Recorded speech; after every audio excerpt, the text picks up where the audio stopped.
বোয়াল মাছের হাঁ দেখেছো? হঠাৎ করে যদি মুড়ি খেতে মন হয় তাহলে এইভাবে খেও। আসসালামু আলাইকুম রহমতুল্লাহি বারকাতুহু। তোমরা সবাই কেমন আছো? আশা করি সবাই ভালো আছো। তো আলহামদুলিল্লাহ, আল্লাহ রহমতে আমরাও অনেক ভালো আছি। তো চলে এলাম তাজমিন ব্লগে আবারও একটা নতুন ভিডিও নিয়ে। তো চলো লাইক দিয়ে স্কিপ না করে ঝটপট দেখতে থাকো। তো দেখতেই পাচ্ছ দুটো মাছ কত বড় বড়। আর বোয়াল মাছের হাঁটা দেখেছো? একদম বড় হাঁ।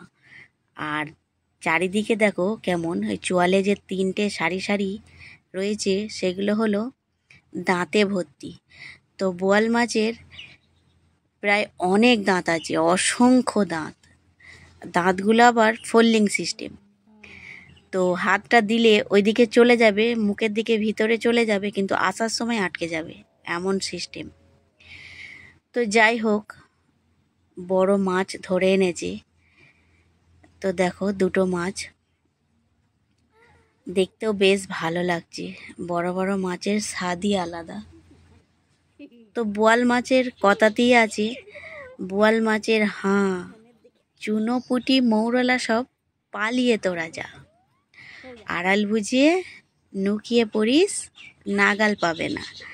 তাহলে বোয়াল মাছকে সবাই ভয় পায়, কেননা বোয়াল মাছ না ছোট ছোট মাছ দেখারে এক নিমিষেই খেয়ে ফেলতে পারে, সেই জন্য। আর এই মাছ দেখে দেখো আমরা সকলে কিন্তু খুব খুশি। আর মাছটা কতটা বড় তোমরা বুঝতেই পারছো যে কতটা বড়। আর এরকম টাটকা টাটকা মাছ হলে তো আর কিছু বলার নেই, তাই না বন্ধুরা?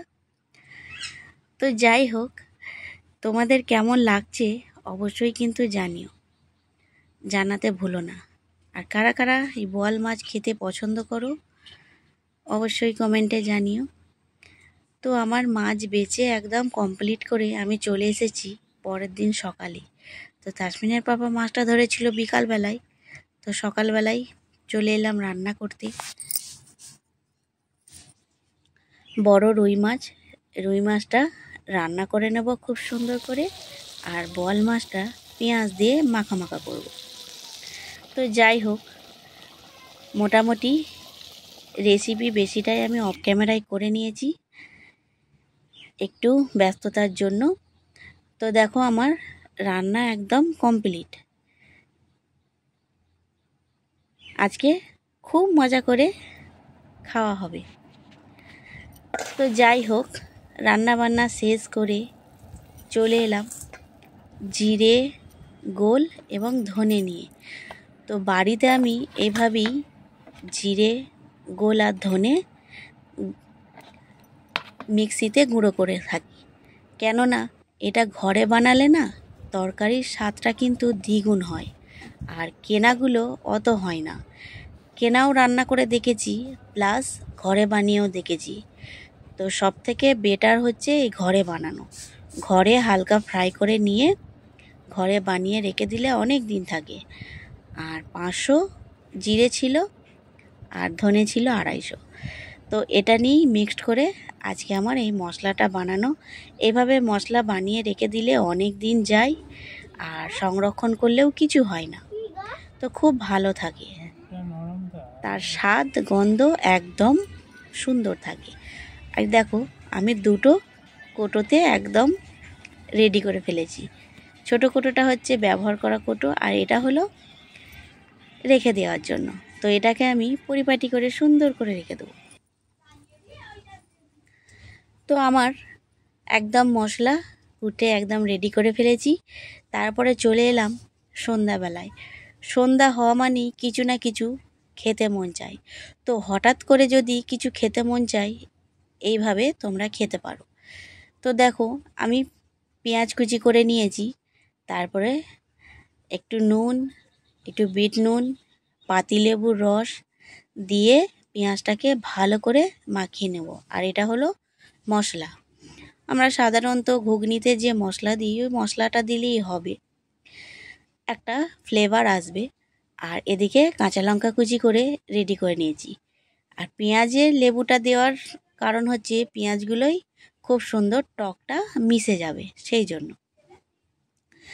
এবার ওটাকে আমি রেডি করে নিয়েছি, পেঁয়াজ একদম রেডি। এবার মুড়িটাকে আমি রেডি করে নেব। তো প্রথমে দিয়ে দিলাম ঝুরি ভাজা, তারপরে দিয়ে দিলাম ঝাল মিষ্টি টক চানাচুর, তারপরে দিয়ে দিলাম বাদাম। তো এইভাবেই আমি আজকে মুড়িটাকে বানিয়ে নেব। আর খেতে কিন্তু দুর্দান্ত লাগবে, মুখ একদম ছেড়ে যাবে। তারপরে দিয়ে দিলাম ওই কুচো করা পেঁয়াজগুলো। তো এবার আমি না ভালো করে মিক্সড করে নেব। আর এই অবশেষে সর্ষের তেল দিয়ে দিলাম। সর্ষের তেলটা একটু বেশি করেই দিতে হবে, কেননা মুড়িটা যেমন পরিমাণে থাকবে সেই পরিমাণেই তেলটা দিতে হবে। তোমরা চাইলে বাড়িতে ওরকম একটা কোটো করে ফুটো করে রাখবে, অবশ্যই খুব কাজে লাগবে ছানাছুনির ক্ষেত্রে। তো যাই হোক, দেখো আমার একদম মুড়ি মাখা রেডি হচ্ছে। তো আজকে সন্ধ্যাটা কিন্তু জমে যাবে। তো তোমরাও চাইলে হঠাৎ করে মুড়ি খাবার মন হলে এইভাবে করো। তো ভিডিওটা কেমন লাগলো অবশ্যই জানাতে ভুলো না।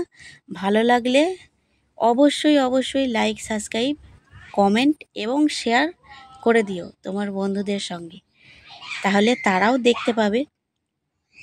তো আমার একদম মশলা মুড়ি রেডি। এবার জমিয়ে খাবো। খেতে যা হয়েছিল কি বলবো, দুর্দান্ত, মুখ একদম ছেড়ে গেছে। অবশ্যই তোমরা বাড়িতে ট্রাই করো। আমরা সবাই মিলে একসাথে খুব আনন্দ করে খেয়েছি, খুব মজা করেছি। দেখো আমার মামনি ছোট্ট হাতে নিয়ে নিল, এবার খাবে। তো যাই হোক, ভিডিওটা এখানেই শেষ করলাম আজকের মতো, এতটাই। তোমরা সবাই ভালো থেকো। আল্লাহ হাফেজ।